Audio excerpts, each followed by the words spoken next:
This is the Silver Wolf Howl.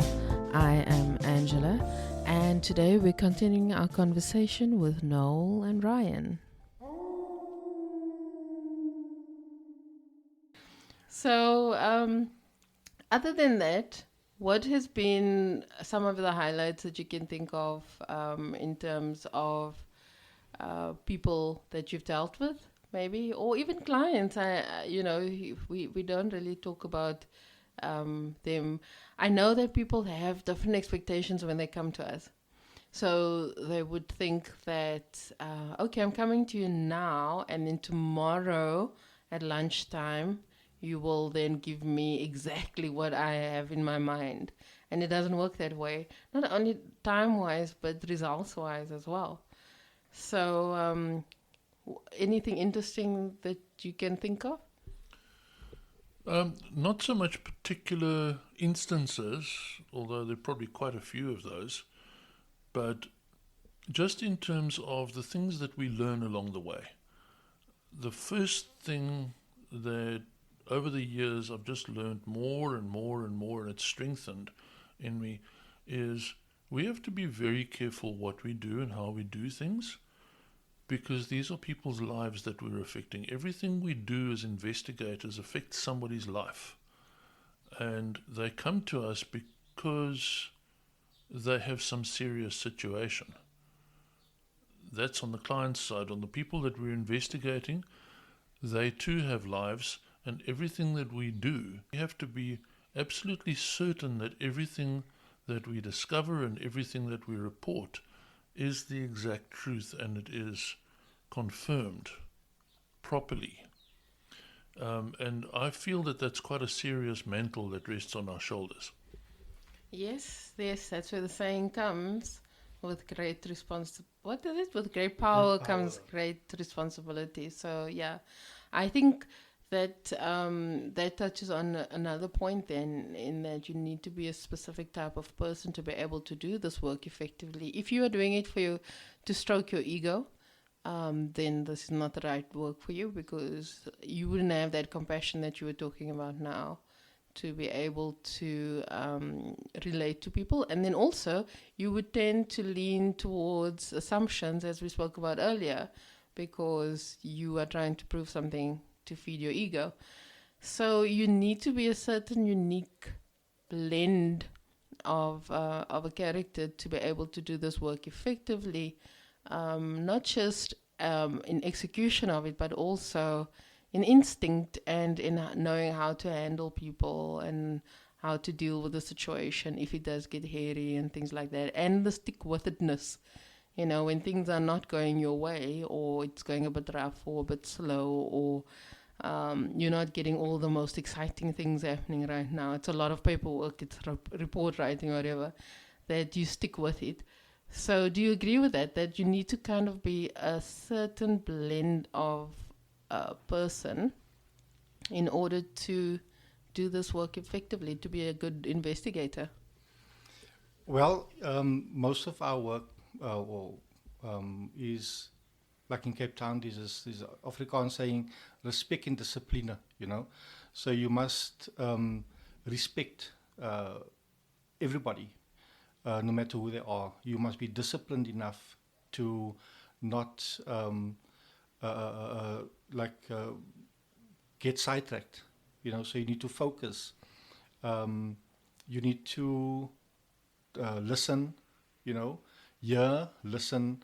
You need to question and just show the people that you're working with them, not against them, irrespective of who they are in the specific case, because respect can buy you such a lot of information that if you come with guns blazing, you're not going to get anything out of that people.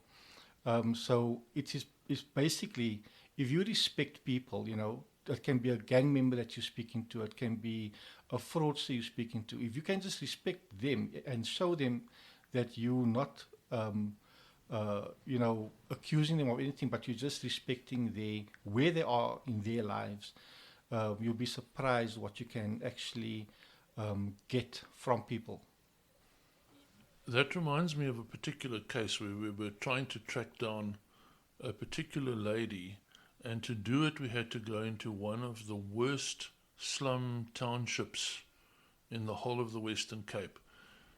Not a place that security companies would normally even like to go into. And I think sometimes even the police are careful going into that particular area. And we were in uniform, and we went and we knocked on this lady's door after struggling to find the address. We knocked on her door, and she came out and she looked absolutely terrified at these two huge guys in black and blue uniforms, and sort of, and because of the respect that we showed her and the way we spoke to her, she settled down in about a few seconds and just started talking to us. And now, after us having done this for quite a while together and working in those areas, we can go into areas like that far more freely, because our reputation for doing that has gone ahead of us.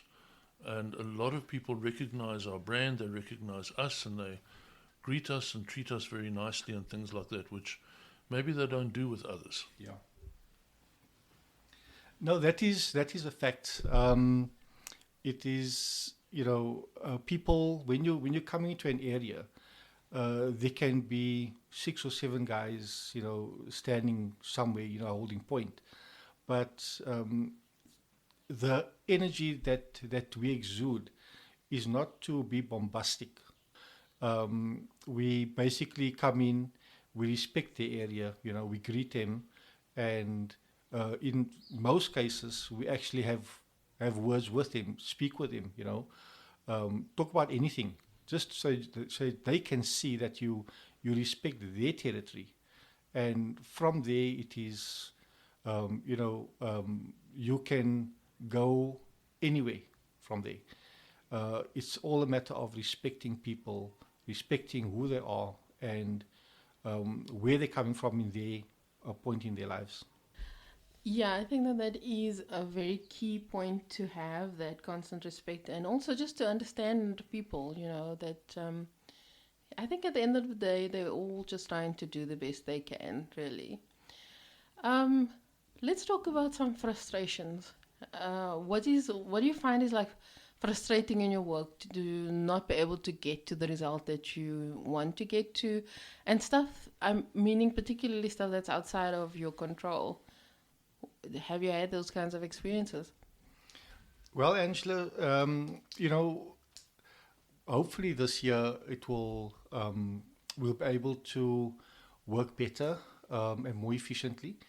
The 2022 was, we done a lot of work that involved finding people, tracking them, locating, and doing, putting legworking, putting in hours, doing stakeouts, working out frequency of movement, people's habits, where they are, what they're doing, how they get around, doing things that I cannot mention, but to locate and also to pinpoint where people are, perpetrators, fraudsters, etc. The frustrations is that we got the people. This is where they are. This is their movement, and then we have to hand it over to SAPs. SAPs in their own, they are excellent. They work with us. We've in last year we've actually managed to collaborate very well with a lot of investigating officers and people like that. But the frustration is the SAP systems, their processes, where we tell them, look, here the person is that you are looking for, the warrant is there, everything is there. But now their processes, unfortunately for SAP's processes, gets in the way of getting the job done, having the person apprehended, there is so much red tape on their side, which is kind of disappointing. But hopefully this year, somewhere, someone higher up, in SAP systems can find a way to just, move that red tape just a little bit further back so that the job can get done. Yeah, I would agree that not only SAPS, but other organizations we sometimes have to work with, especially in the law enforcement field, the field of the courts, etc.,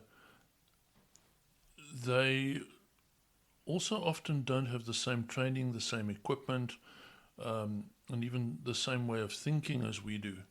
So we can find the person, hand it over to them to be the executive side, and then we find that nothing happens from there, or not what happened was not what was planned, and that is a great frustration for me. Another frustration is just going out there and dealing with the public in general. One of two things happens.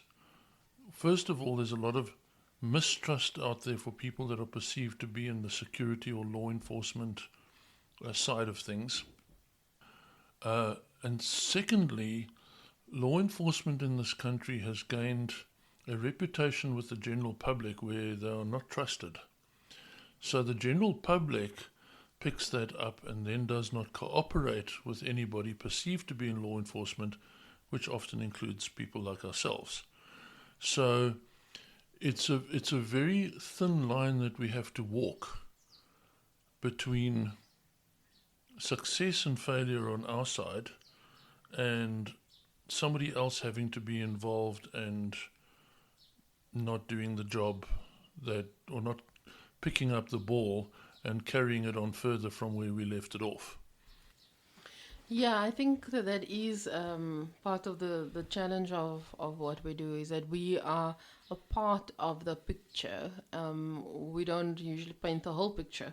We just do our little bit. And I think that also then lends to client expectations. Like, for example, a case where at the end the person would hopefully be prosecuted. We can only do our bit, then we hand it over, and then it needs to go to SAPS for investigation, and then it needs to go to the courts for prosecution. And so there's a lot more to it than just our part, and I think sometimes clients forget that thing, and they think that because maybe we did our part quickly and well, that the rest of it's going to slide through smoothly, and they get frustrated with that as well. So yeah, it is...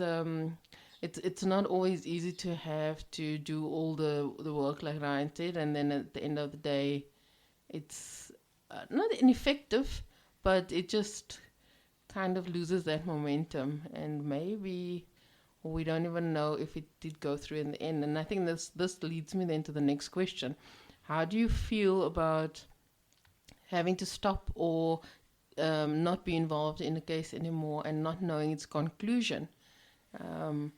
Is it getting easier having to live with that, or not? Having that closure of, oh, I wonder how that ended, and I wonder how this kind of conclusion happened in this particular case. So, is it easier, or have you just kind of become used to it, or you just like numb to it and or is it a mental kind of block? So, okay, I've done my job and I just move on and try not to think about it further. I don't know about anybody else, but I've never been able to develop that mental block. I like to see a case through right to the finish, even if it's just to hear from somebody to say, oh, it went well or it didn't go well, going into the courts and things like that. It is one of my absolute bugbears that I don't hear about a case after we're done with our side of it.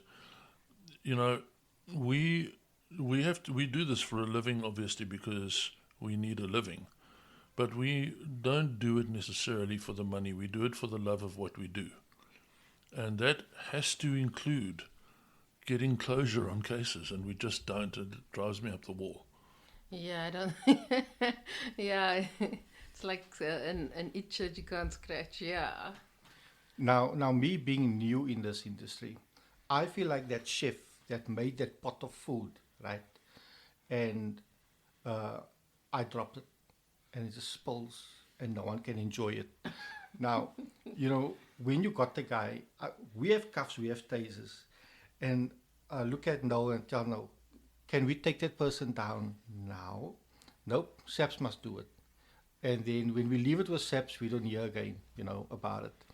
Um, it's it's come to a point where, for me, I take it personally. I'm going to join a neighborhood watch now, so that I can at least use my cuffs, use my taser, use my defense classes that I've been acquiring over the last year, because I can't do it with my work. So I'll do it, with SAPS there for this Calampi in the street. But yeah, it's for me, it's frustrating. You put in the hours, there's a person on the silver platter, but the platter falls. So that's how I feel about it. Amen to that. Yeah, yeah.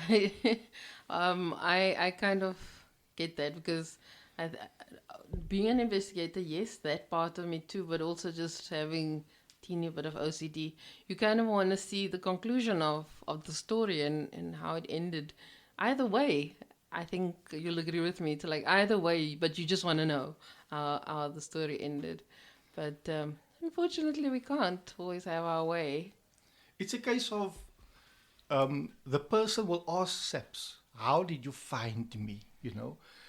Then I want to say, you ran so hard and fast, but just the sheer adrenaline and that I'm gonna get you attitude, hulle maak jou lus, man, that it's like you want to just walk in front of you and says, I found you, Yeah.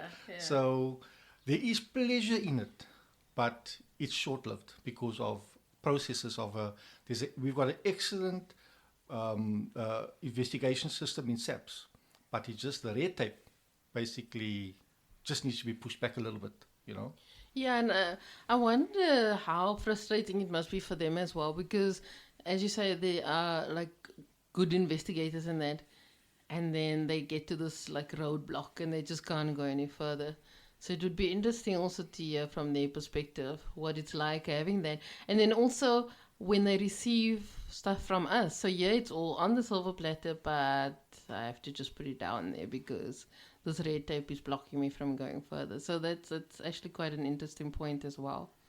So one thing that I just want to make mention of is that because of the exact type of business we are in, we deal with people's trauma all the time. We deal with people's emotions and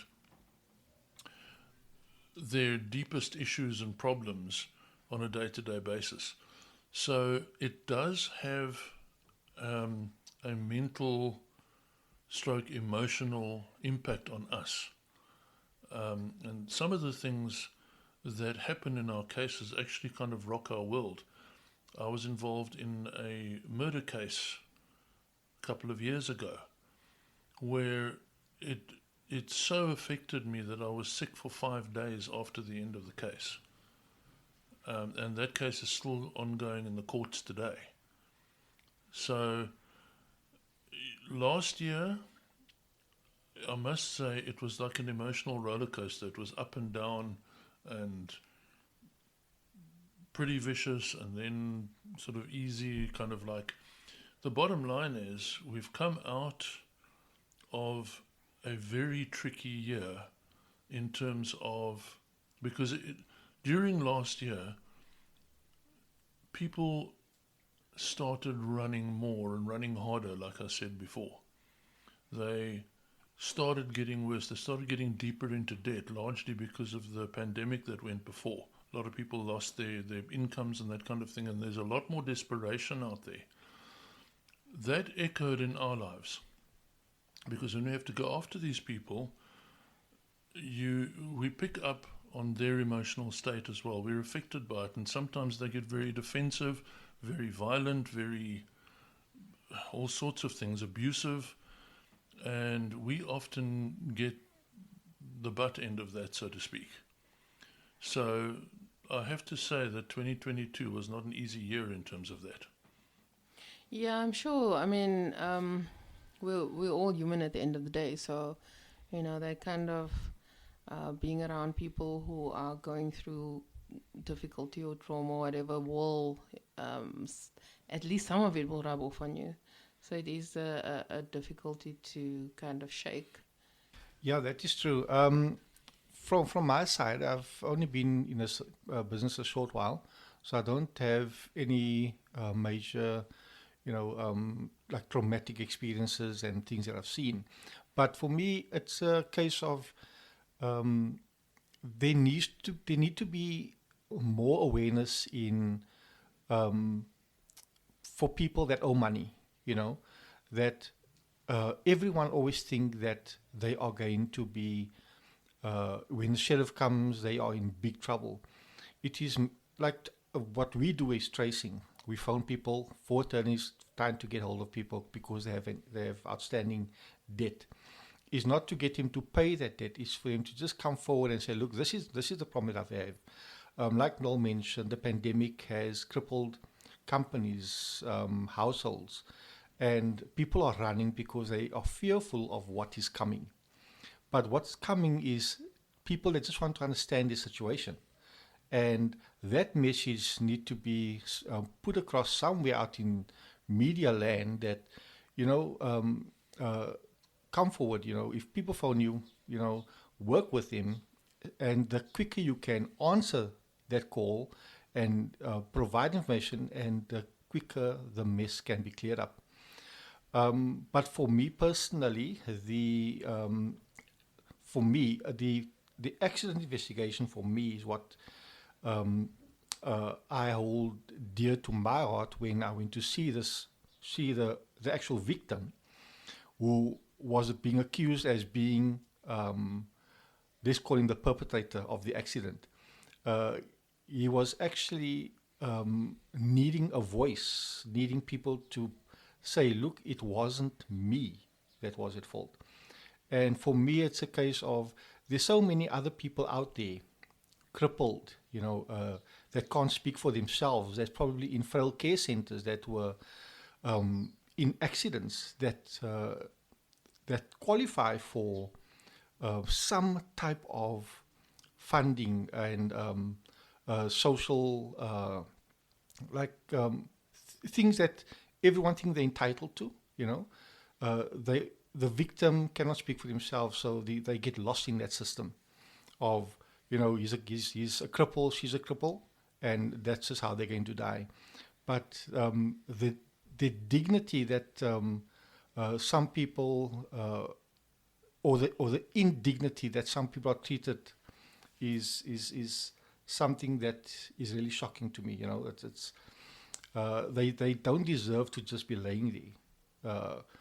Something must be done about accidents where the victim is crippled, and there needs to be people that can follow up on it. But this last year was the one thing that I could say I could at least help someone like that to have their dignity restored. No, that's great, man. So a frustration or a difficulty or a challenge then becomes a positive thing in that instance. Then that's great. So okay, let's talk about 2023 and the year ahead. What are you thinking? How do you think you will evolve as an investigator? What do you think the work will be like? Let's do some future predictions for a little bit. Well, future predictions are very, very hard in the investigation game of all things. But what I'm aiming for is to improve myself, to improve my skills, to improve, and to also just to go out there with a better approach and a better attitude. Start stronger. That'll be my motto. Oh, that's nice. That's good. Because I think also the mood has changed since the whole COVID thing and stuff. I think we're kind of coming out of it on the better side of it. Because the last couple of years it was survival mode, then okay, living with it mode, and now I don't know. That's just the feeling I get, that it's feeling a little bit lighter now. So let's hope that this year does encourage that. What's your view, Ryan? Yeah, this is definitely going to be a game changer. Uh, Also to for me to better myself and to be more focused and to learn more about people, in order to be able to help them find answers and hopefully be able to speak for those that can't speak for themselves. So 2023, I've got high hopes for it. And yeah, I hope there's going to be a lot of nice people out there that we can assist, and they can assist us as well. So I'd like to collaborate more with other companies that is like-minded as we are, so that we can have a better country. Ah, that's good. I think that that's a good note for us to end our first conversation of the new year. Um, so thanks for joining me. Thanks for sitting down and let's just having a little chat. I think we'll do this a little bit more often.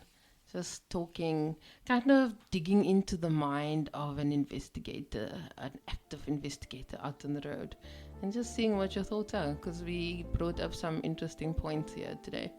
So thank you, guys. Thank you, Noel. Thanks, Ryan, Thank you. for joining me. It's a great pleasure. It's been fun.